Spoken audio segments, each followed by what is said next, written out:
Good morning, everybody. It is Wednesday. It is a morning coffee show. We've got a little bit of technical difficulties here, and actually, I'm going to go ahead and send John the link. He's having trouble with his camera, so for the moment, it is just me, but we've got plenty to talk about because the fan base at the moment is tentative, split. I guess we could talk about all that as we get into it. So, obviously, with the recent performances against Everton and Wolves, and the difficult fixtures, especially today, we've got Villa coming up today, away from home, and then followed very closely to Manchester City and Newcastle. It's a very difficult period of time. There's including the Everton and Wolves game, 5 games in 15 days. Um, it's a very tough point in the season. March, end of February, March is typically a difficult time for Liverpool, mostly because of injuries. This season, knock on wood, do a little rain dance. We haven't had that many big injuries to go over. Obviously, we did lose Joe Gomez in that game earlier this week, and it looks like he's going to be out for several weeks with that one.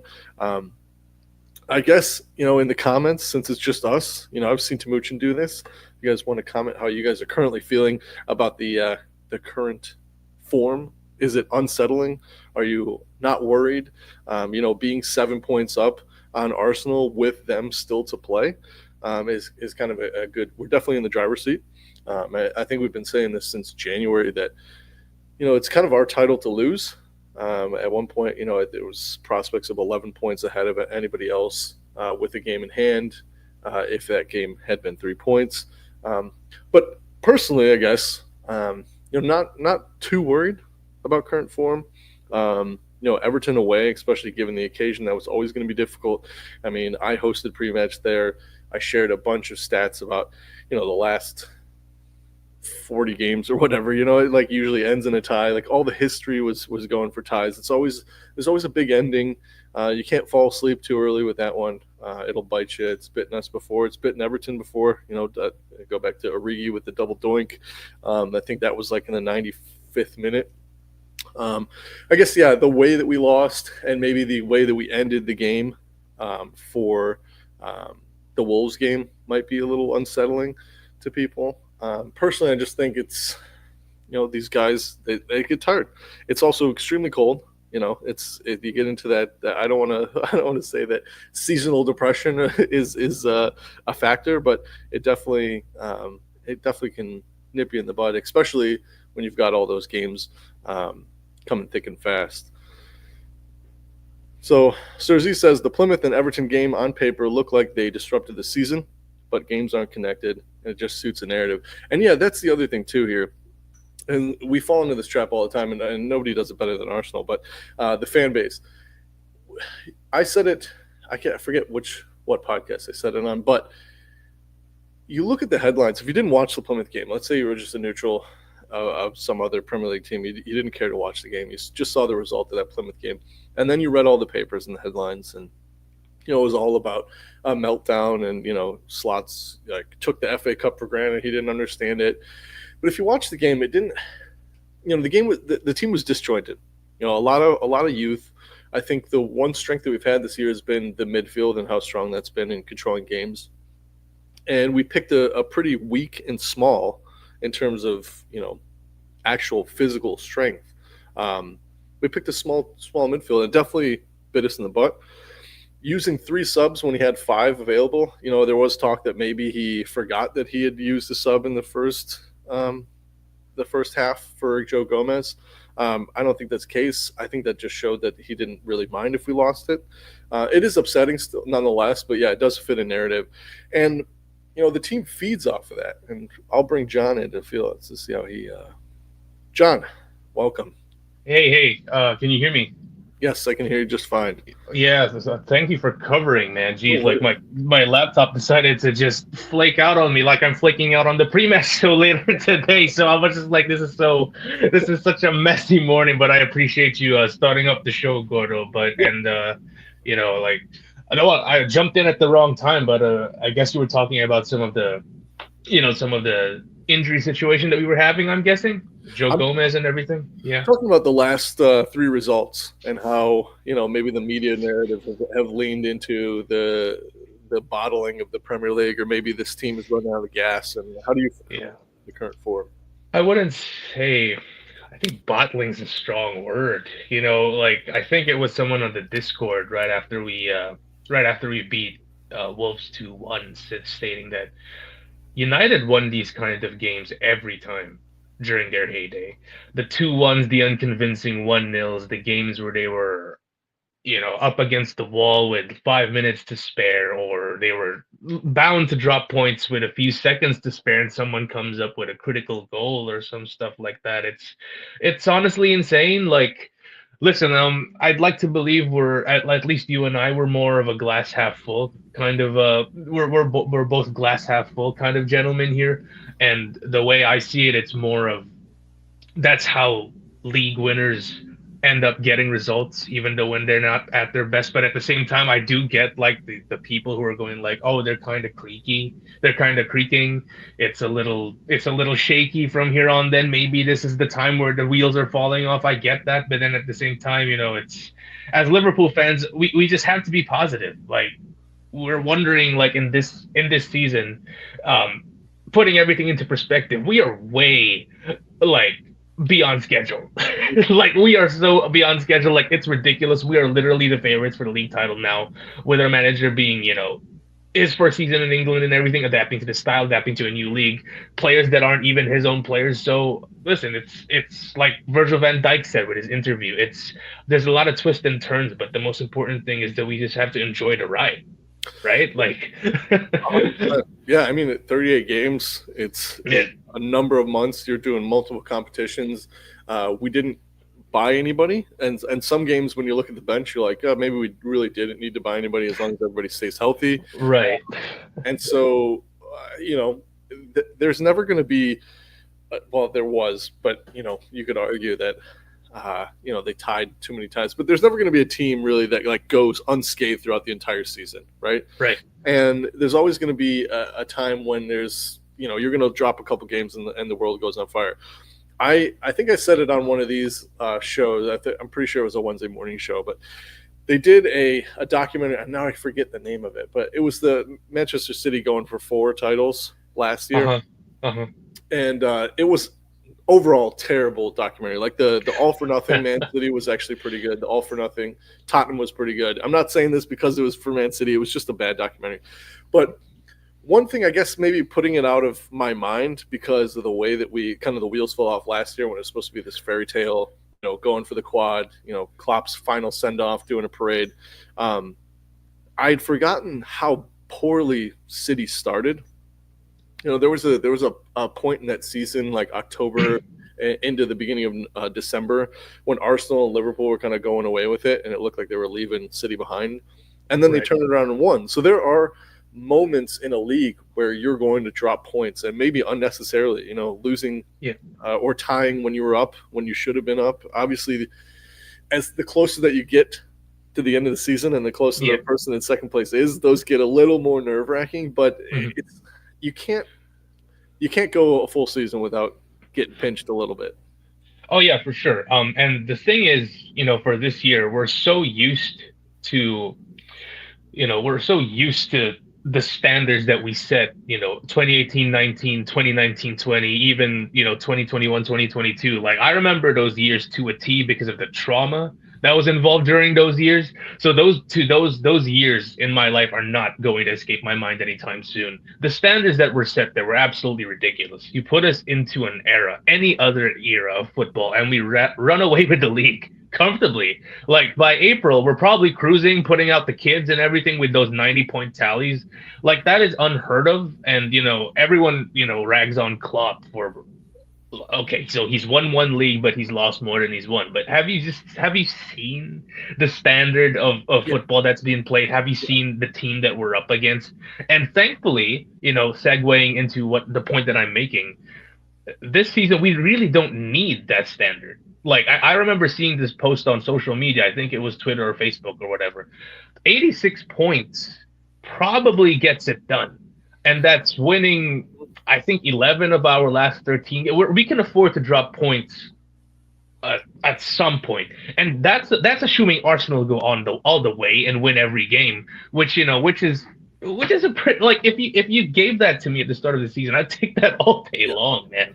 So yeah, on the note of everyone getting on Liverpool's ass, like, it's Arne Slot's first season.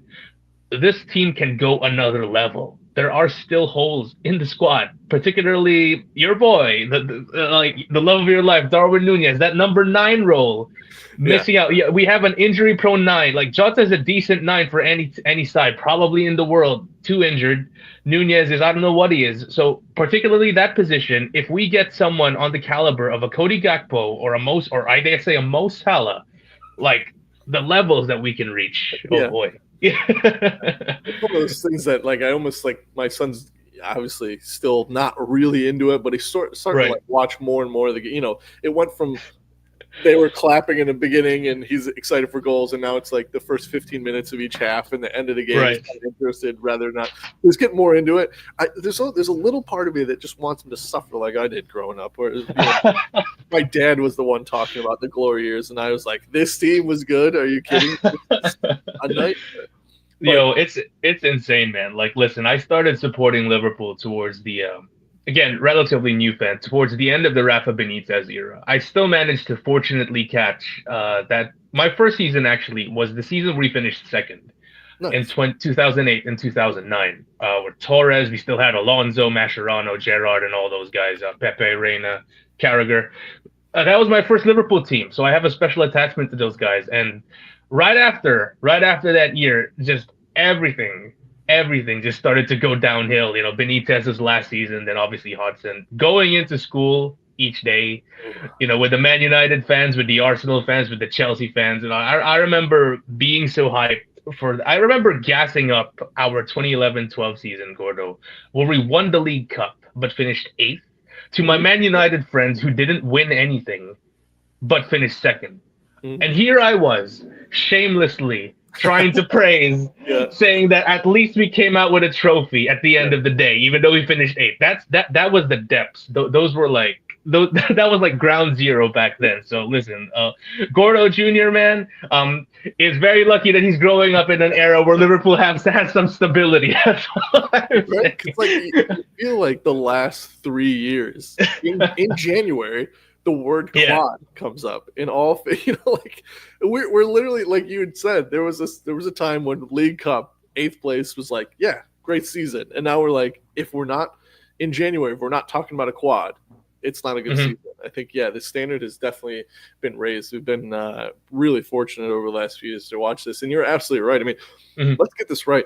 This is not Slot's team. This is Yeah. Klopp's team. Now, Klopp built a great foundation. Any manager could walk into a club like this and do well. Right. But I think he looks like a good manager. He looks like somebody that can adapt to game situations. He looks like, he's been put under the cosh several times and he's been able to come out of it or wiggle his way out of it through tactics Mhm. and game manipulation. So you give him the pieces. Mhm. And man, yeah, I mean, we could look back at these years and go, remember those dark years when we used to be really good, but we didn't win much? Like, Mhm. Yeah, for sure. Like, we're really lucky to have some stability, and it's sort of like a knife through the heart of the FSG out, brigade. Like, listen, I know FSG is not perfect, right? Like, no one is, no ownership group is, but then there's always the flip side of trying to count your blessings before counting what you're missing, right? Yeah. And right now, listen, I know the contract situation, that's obviously a topic that we haven't shied from, right? And it's still kind of going on. But listen, right now I'm just focused on the league title, right? Whatever happens, happens afterwards.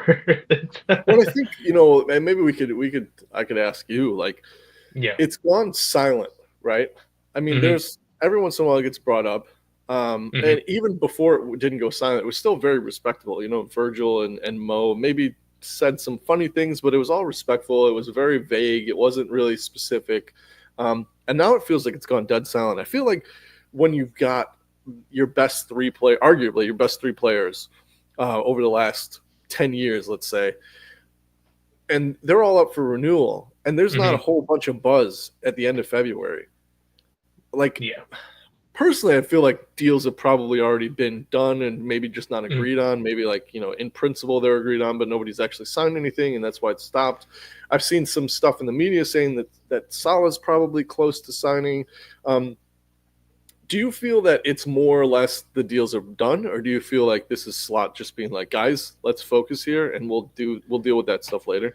It's a little bit of both. I feel like, and again, I brought it up during a past Wednesday show that Timuchin's theory about how maybe two of the three are done, and two of the three, being Salah and Virgil, are done. But the reason why the club is sort of holding off on it is not to put Trent in too big of a spotlight, because let's be real, Trent is the kind of player where I feel like you need to put your arm around him, right? And instead of being, sort of like the classic Jose Mourinho, us against the world, he'll call you out, and sort of Yeah. the media mentality. I don't think that would work for him. So, the more we set him up to just focus on what he's doing, the better, instead of all the outside noise. So I think that that plays a part into it, and the fact that the what you mentioned about you know all keeping all this drama to decide we got a league title to win, it's ultimately beneficial for the club because I mean we've seen it, like we all follow different sports. We've seen how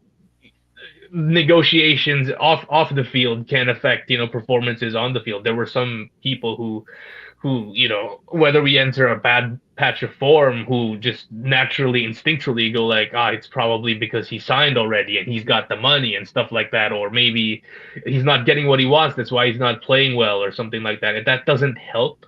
So, and we've always been a club who've kept things in house, to be fair. So Yeah. that has things that's one thing that's going for us. So um I would be worried right now if we weren't in a title race, though. Let me tell you that. Um, they're doing well enough on the field to keep our minds off of what's going on off it. Yes. Thankfully. Yeah, if we were having a season like Tottenham or like United, where we're like, it was a relegation battle over the weekend, like Yeah. that game. And if you're in those positions and you've got your three best players, clubs are sniffing around, they're looking for other projects. Like maybe this thing with Slot isn't really working out. Because Yeah. here's the thing, like you said, I mean, this is his first season. I think at the beginning, in the summer, even on these shows, we were saying, what's, Timucci would ask, what's the Hmm. goal this year? I think like top four. It doesn't matter how you get there, even if it's on the Yeah. last day. So I think as fans, if you look at it level-headedly, you'd forgive him if we were like fifth and sixth right now. Yeah. And we're battling, and there's chances for us to get into the mix of the top four, especially with who's currently in there and how difficult that like third place to 10th place is currently in terms of how close they are with points. But then you add like you said, you add those three guys into the mix of not signing, and Hmm. man, it might be a miserable place to be Yeah. on social media at Absolutely. the moment. So yeah, maybe we are pretty blessed, and maybe that has something to do with why it's quiet and why they're maybe not so vocal in the media, is because like these are professional guys. I mean, they're super professional Yeah. players.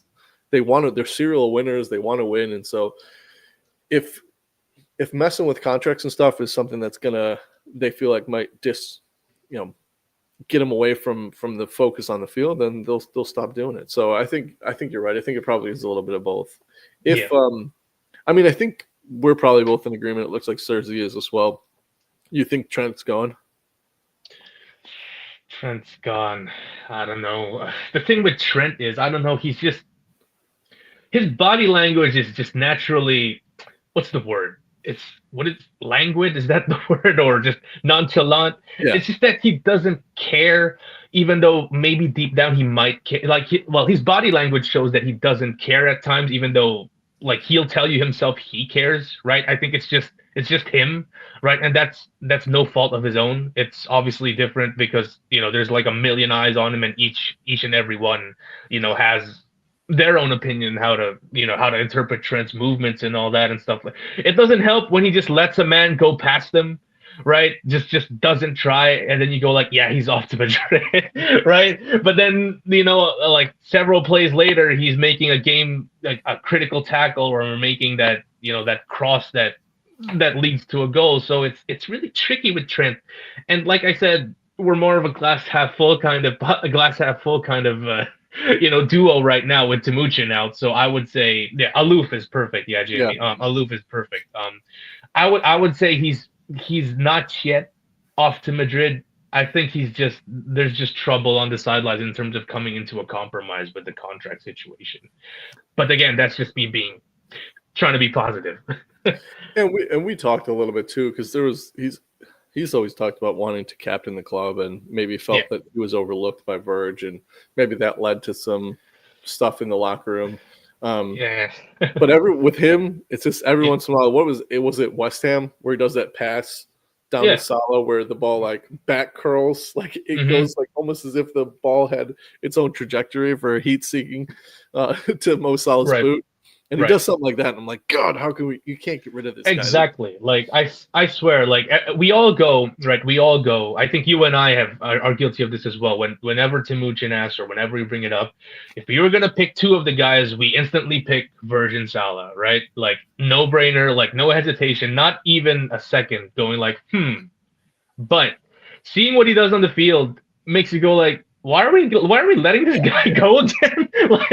like listen, it's like, again, I hate to use another sport analogy, but it's like he's like the Steph Curry of right backs. Like what is he doing? Like it's just insane in terms of what he's done in terms of an attacking perspective and how he changed how the position is just looked at in the modern era, right? Like back then, you're just like, stick to your fullback, cover the flanks. Now it's like, what can you offer going forward? Otherwise, you're going to be on the bench, right?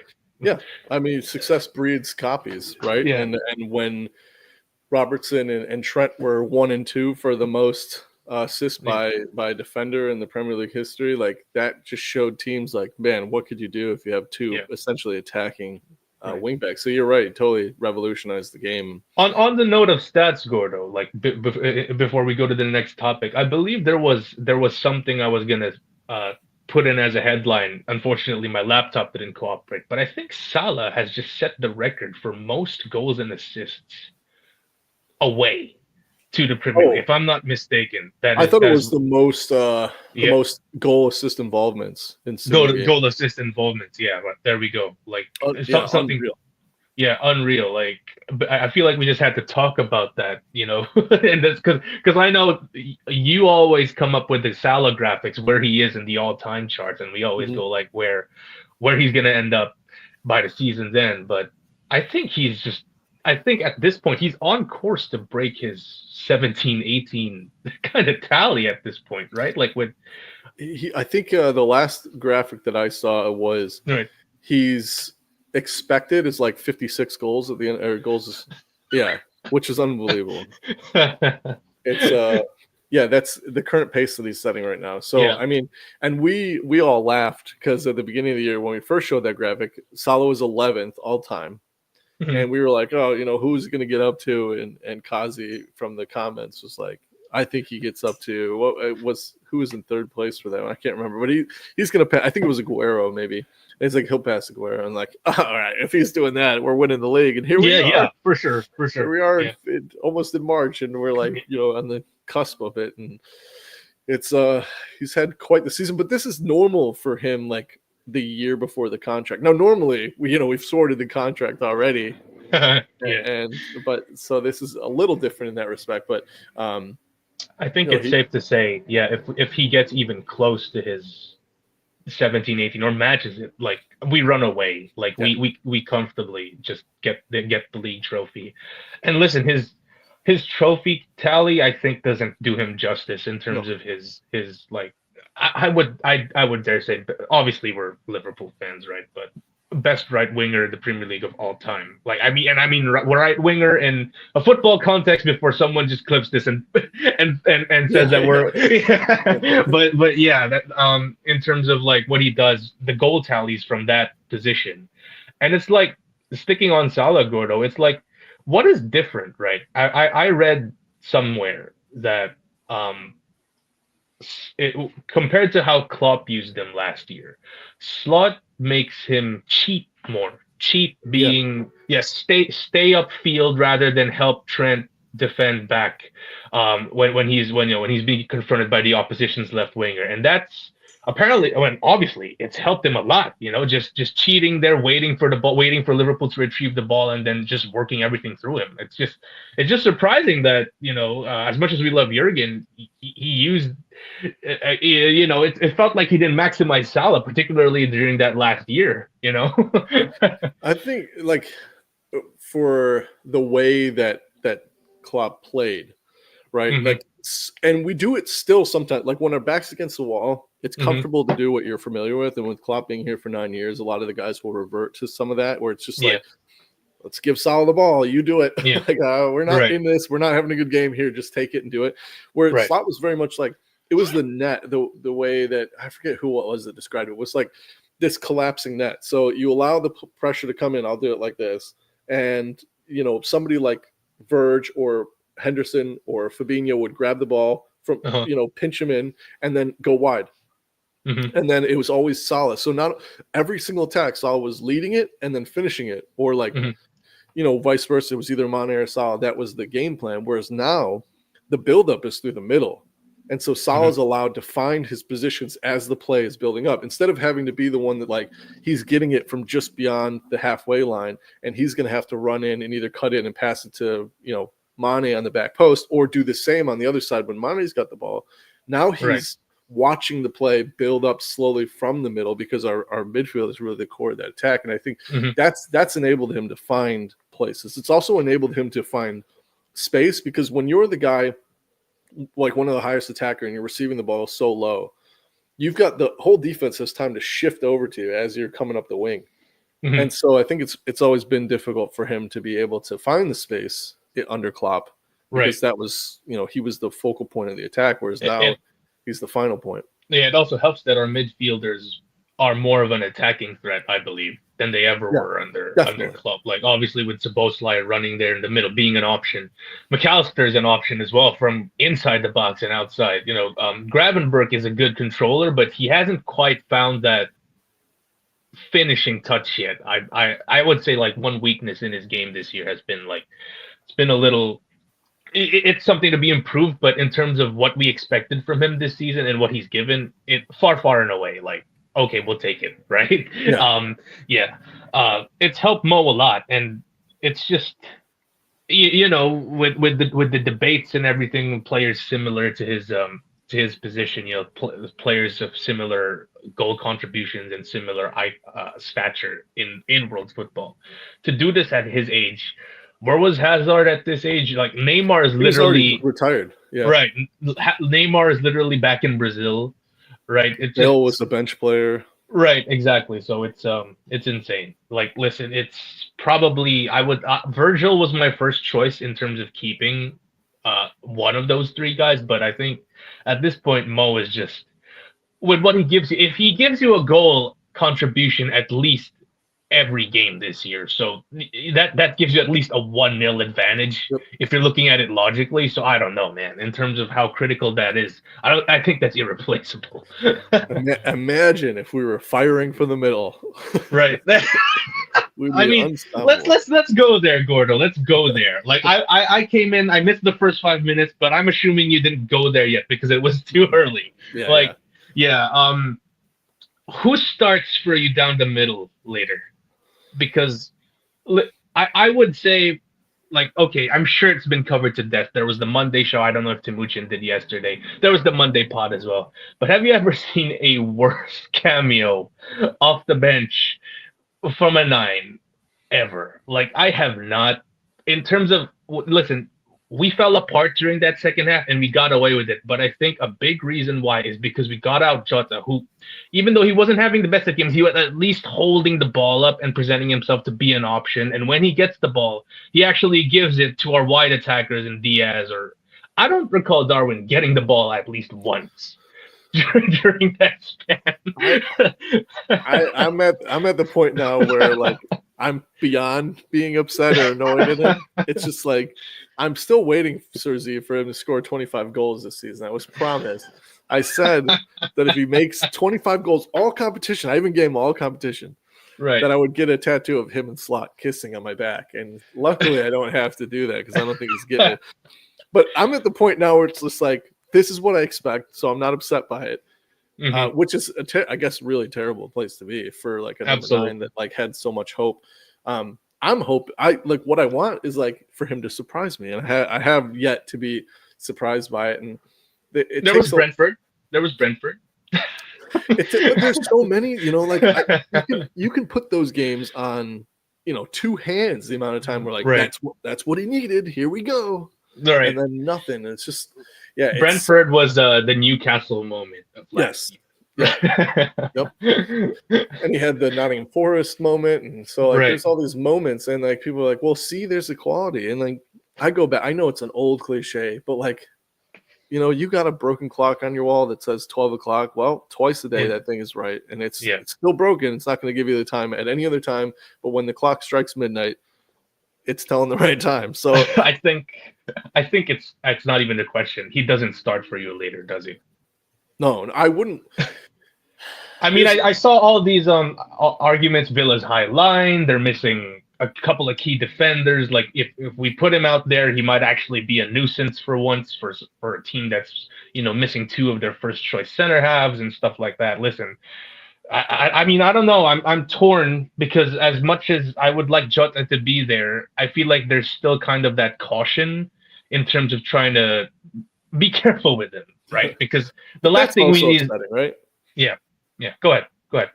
No, I was just gonna say that, like, that's the one option you have that you feel like is reliable, but also don't use him too much because he's not. He's going to be injured. That's an upsetting place to be when everything else seems to be firing on all cylinders. Yeah, because I believe Gakpo is missing the game, right? And big miss for that.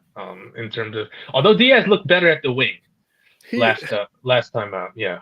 Like with Jota, he's not gonna. Sometimes he's extremely frustrating on the ball, and his finishing lacks. But he's always anybody that can take pressure off of Salah and cause like a couple of eyes to kind of shift to like what is he doing over there? Running behind me, and somebody not afraid to take players on like both Jota and Diaz are.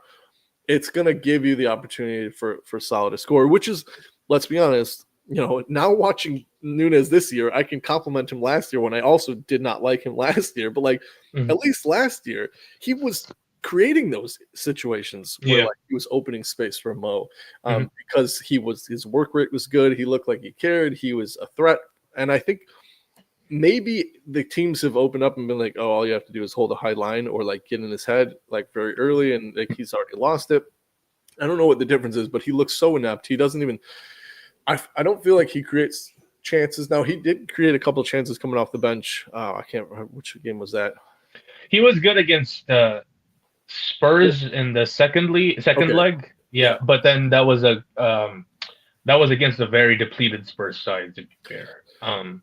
But those are the games you want. Like when he played, he came on for Plymouth and we needed the goal. It's like, this is like, come on, man. Like this, there's so many things like, and I was annoyed. I was one of the fans that was annoyed after that game. Not so much because I wanted to win the FA Cup. It's just, we talk about all this time. It's like, oh, when are these guys going to get minutes? And it's just like, here it is. Like, you guys play for Liverpool. Yes, maybe the team was disjointed and maybe you guys couldn't get together, but individually, you should be better than Plymouth. And you should be. I mean, this is a team rock bottom. I think like that was their first home win in like 7 games or something like that. It's just, it wasn't a good feeling to watch that.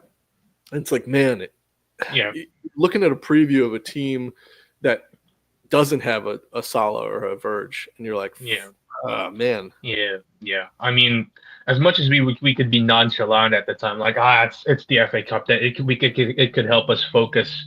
We could just focus on the league and stuff like that. It gives us more room. It's not good to watch your team lose to the bottom of the championship team. Like everyone was like, it was our C team out there. Yeah, our C team still had Federico Chiesa, who was a world-class winger at the time at Juventus. We had Jota on there who didn't look 100% fit, to be fair, but still leagues above any player that Plymouth can put in there, and of course Núñez. Again, not to turn this into the Darwin Núñez, bashing show. Otherwise, we might incur the ire of some of our American Scouser friends here. But he's just such a big guy. I am so taken aback how he can't hold the ball up sometimes. He's such a big dude, Gordo. Like if I see him on the street and he wants to pick a fight with me, I'm calling at least 3 guys to back me up. That's all I'm saying because he's a big dude. Yeah. And then when I see him get pushed around by the Wolves defenders last weekend, I'm like, dude, hold up the ball. We need to keep possession here. And he just, bro is doing cardio. Like I hate to pull out a cliche, but that's what he was doing. There's a sense too that like Yeah. especially like some of the South American players, like they the way that they are like brought up to play, and no fault of their own, is like you're not as strong on the ball because you like go like actually getting the tackle, like causing the collision and then going down instead of being like, whoa, I'm like twice the size of this guy. Maybe this Right. isn't the game I do that. Maybe I do that when I'm up against like a fully fit Tyrone Mings. Mhm. When like he actually could probably battle me off the ball if I was being strong. So then now I'll be like, that little, that little thing when you were a kid where you push the bottom of it and the whole thing collapses. Yeah. That's the when you do that. And when you're up against smaller defenders that you could easily hold the ball up and turn or hold the ball up and relay, like change your style. I just feel like he wants to go down, and I don't know. And maybe he's just out of options. At this point, it's like the relationship where like you don't even argue with your significant other anymore because you don't care. That's where I'm at. Yeah, I mean, at this point, it's just gonna be found money if we get something from Nunes. And you know what? If he starts today, hopefully he gives fits. He gives the Villa defenders fits. Frees up a little bit for Salah and everything like that.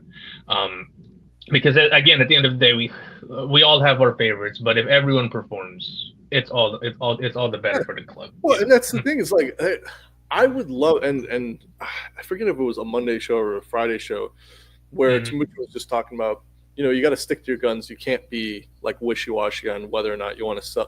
Like one game you're like he's one of the best players, and the next game you want to sell him, and Right. that's all well and good. But like, you also have to admit or like be happy when you're wrong.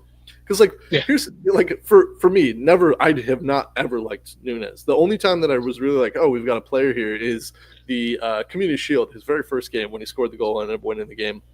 And compared to after that, I couldn't care. I love how when you actually gave a damn about him, it was the very first game, but then that was when he peaked. The very first game, everything has just gone downhill ever since.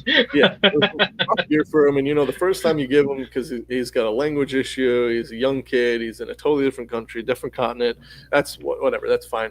And that just gets worse. But like, for me, worst of me talking all this shit for the last 3 years, the worst thing that happened for me in that situation is him scoring 25 goals in a season, and I don't care about that. Yeah. I would love to be wrong. I would love for him to go out today and get a hat trick. And you have to be like that. He still plays for Liverpool. I want him to succeed. He's not, and I'm trying to be realistic about not wanting him here. It's not that I hate him, as a person or as a human. I think there's better options, and he consistently lets us down, but I want him to get the hat trick. I really do. Every time he goes out there, I hope he gets a hat trick. There's the argument that we haven't looked energetic the last few games. We looked a bit tired, and this might just be me coping, right? And this is me trying to be objective, right? Maybe putting Darwin in at that 9 spot kind of might liven things up a little bit, because let's face it, if we put in the performance that we did in the second half against Wolves, we're probably getting beat today. Regardless of how much players Villa are missing and stuff like that. They're still playing at home, one of the tougher venues in the league. If we are not at 100%, we are going to drop points today. So any minor edge I think we can get can help. But at the same time, I don't know. It's what do you want? You want energy, or do you want brains? Like obviously the brains part, it's a no-brainer. You got Jota in, but then it's just a conundrum for Slot now, because on paper, right, we look like we have a ton of attacking options, right? We got 6 attackers, woohoo! Like we got Salah, we got Gakpo, but then objectively, Gordo, only 2 of those are kind of standing out this season. Like, I mean, Salah, Gakpo, Diaz had a good start, but faded away ever since. Like he had 7 goals to start the year early on. Like, multi-goal games. He had the Champions League, and so it's been hit and miss, and even Gakpo's gone a little quiet in terms of goals. Right.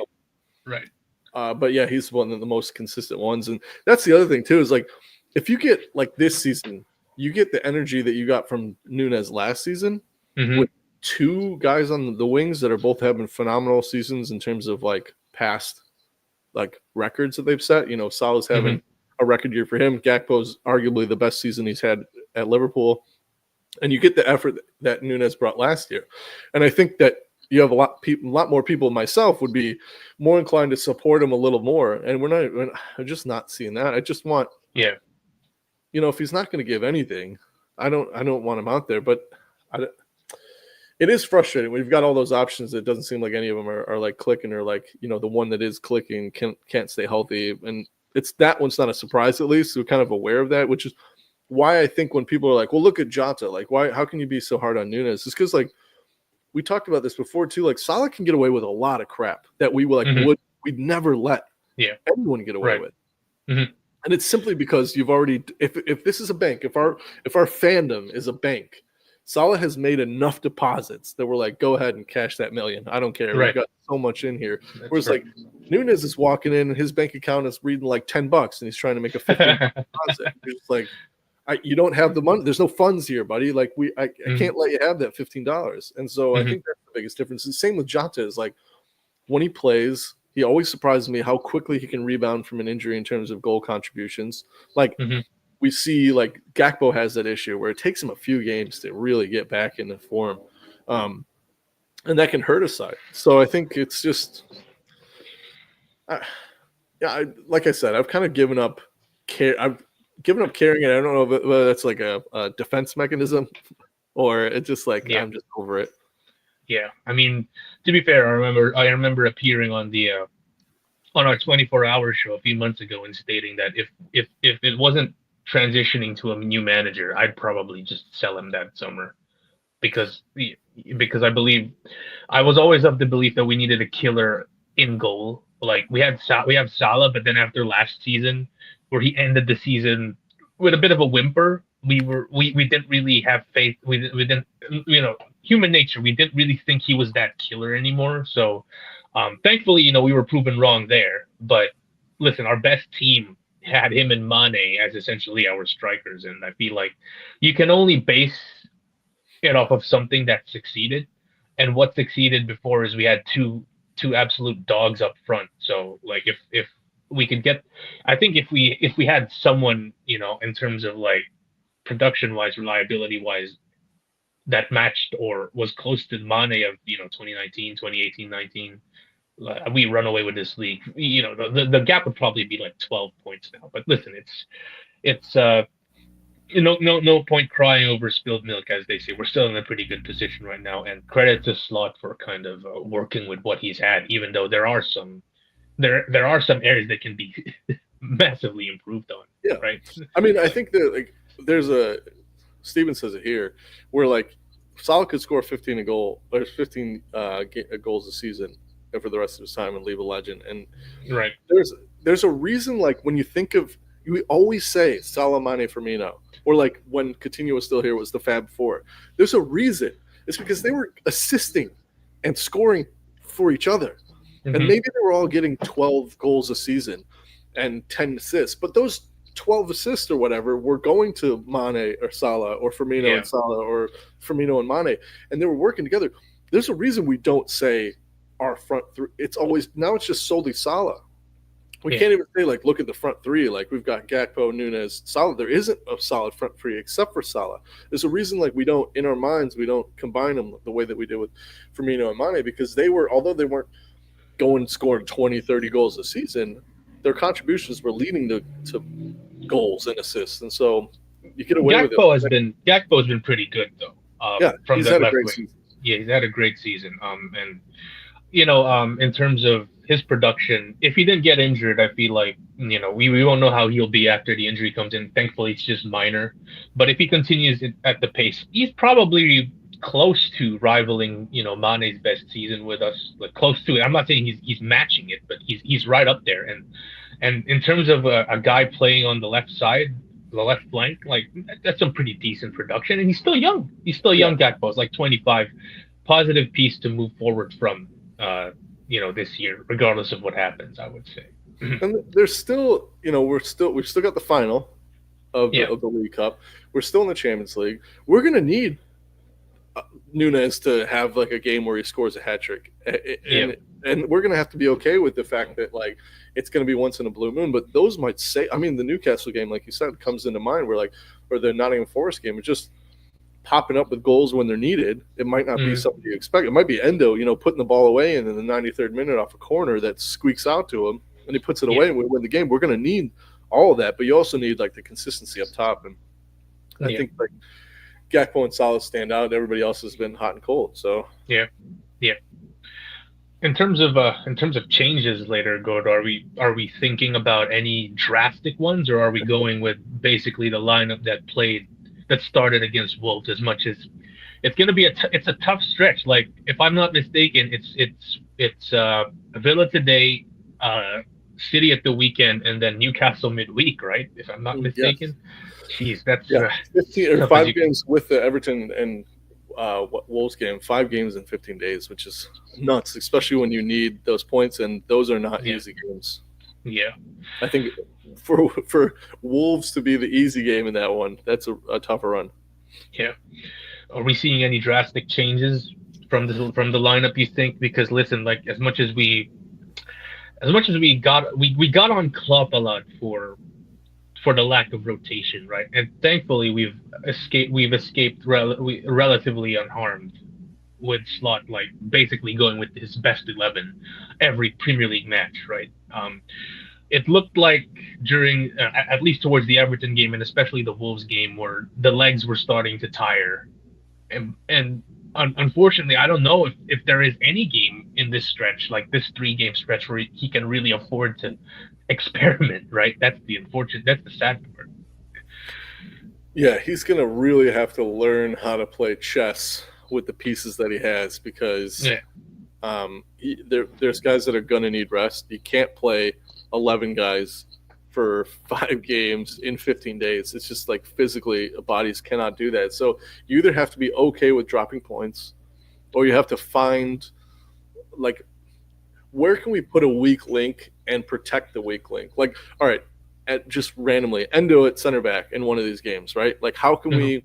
Who do we have to play to put him above there? So, like Kazi always likes to say, it's sometimes you're setting lineups for games down the road. Like, Mhm. okay, let's pick the hardest game or the game that I think that we need to win the most, and we'll put the starting 11 up. Now, I can't have all these guys, play 3 games before this. So, like, who am I going to move, and like, which games can I afford to put a weak piece in, and how can we strengthen around that piece so that it's not going to be like a glaring chink in the armor? So, it's it's going to be a very tough couple of days, and obviously starting off tying to Everton, I think that one, like, you can stomach that one.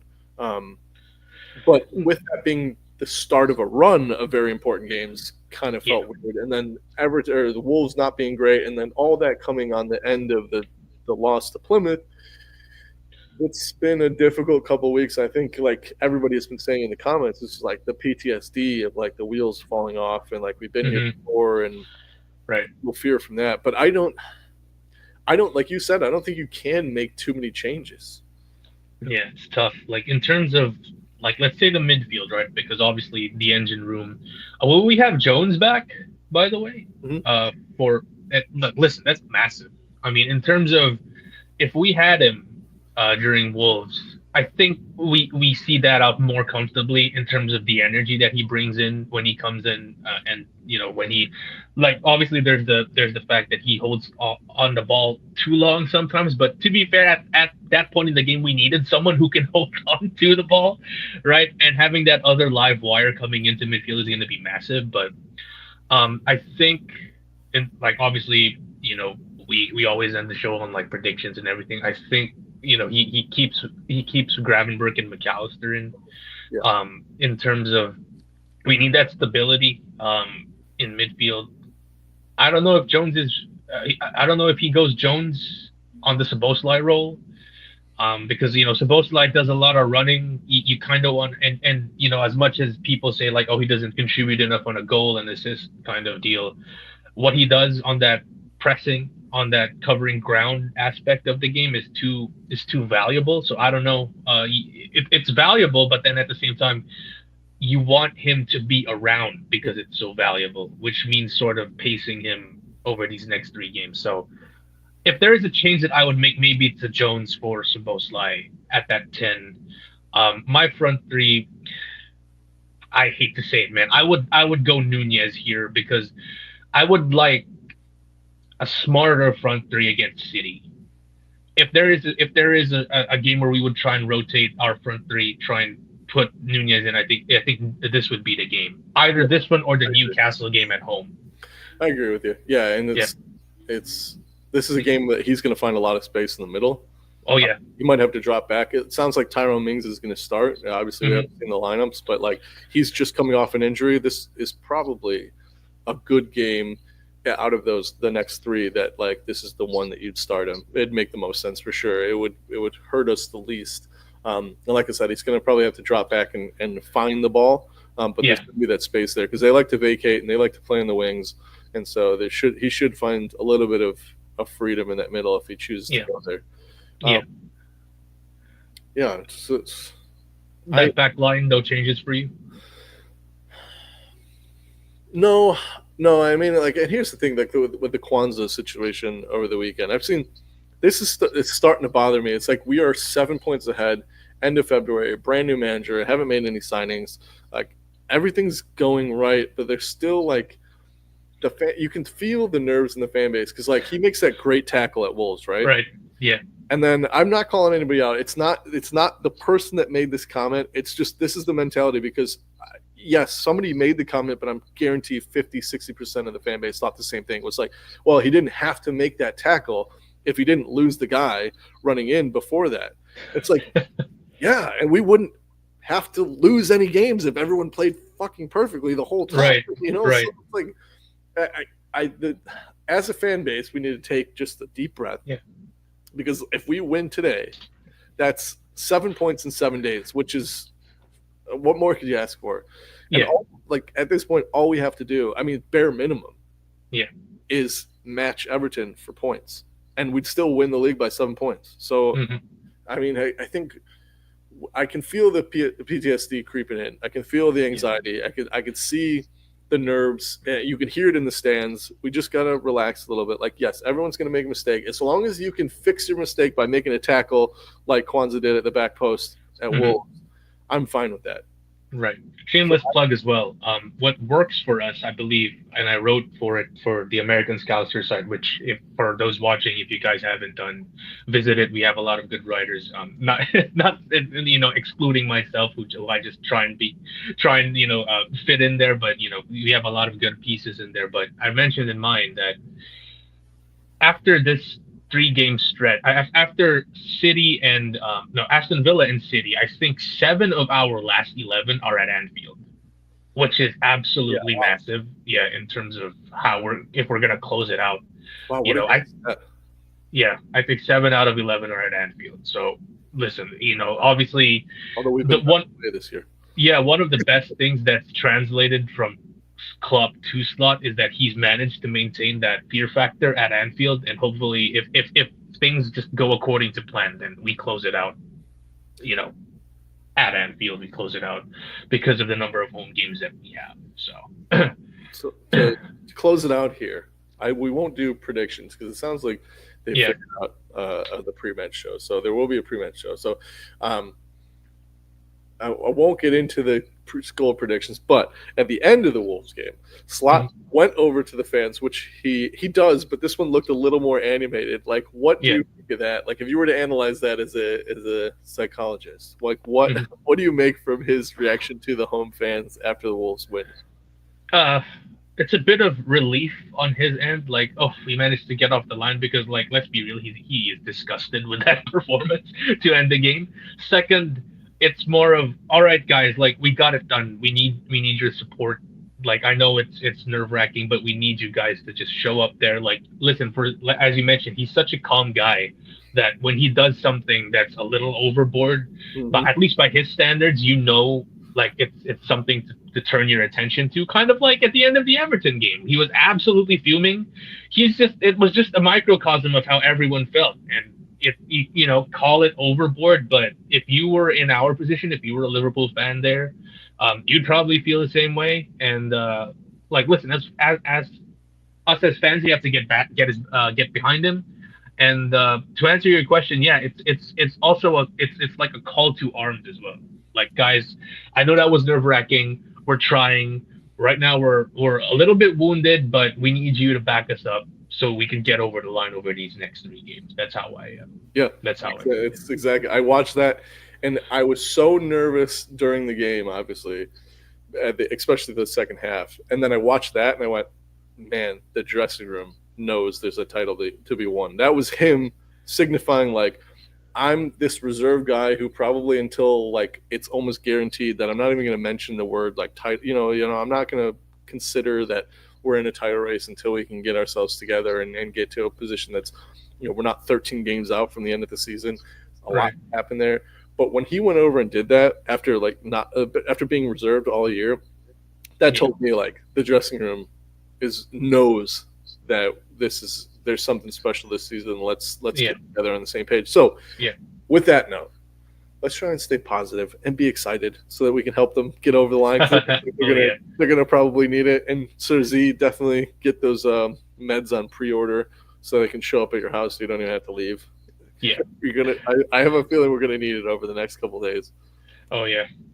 Listen, it's just the start of a big stretch. 3 straight games against some tough opposition. We just got to get behind the boys. Simple as. And whatever happens, whether we drop points, there's still time, right? Like I mentioned, after these 2 games, 7 out of the last 11 at home, that works massively for us. So we've got time to make up for it or to extend the lead if ever we do drop points. Yeah. I don't want to turn the positivity into, is it? Oh, never mind. It's Everton. Never mind. I was going to say, I'm pretty sure Everton's at the end of this stretch too, but they're not. They're not until April, first game in April. Okay. But I was going to say, just to pick up the pieces after we collapsed at 3 games at Everton. But I'm actually looking forward to that though, man, because I want us to just batter them and show them that. Yeah. Which might play into their hands, but it's it's hard to predict. That's the best part about this, and that's why all these people that we listen to on a weekly basis, like yesterday, they were talking in the group chat and Discord about the Champions League games and how bad the commentators are. It's simply because we can sit here and talk and pontificate all day about what we feel and what we think is going on. At the end of the day, there's a little ball on a green field, right? 2 minutes, and that's all that matters. Absolutely. So with that, we'll go ahead and end the show. John, thanks for jumping on, even though you had some difficulties. No, thank you for picking up the pieces, man. Geez, that's my bad for kind of, it's my laptop. I didn't want to, cooperate so early in the day, I guess. But I appreciate you. Yeah, picking up the pieces. We made it through. Yeah. And it will be a pre-match show. Obviously, we got the Villa game to worry about too. So everyone, take a little breather, do something, do a hobby that makes you happy. Just forget about it for a little bit before you come back on and the nerves start kicking in. So thanks, everybody, and we will talk to you later. All right.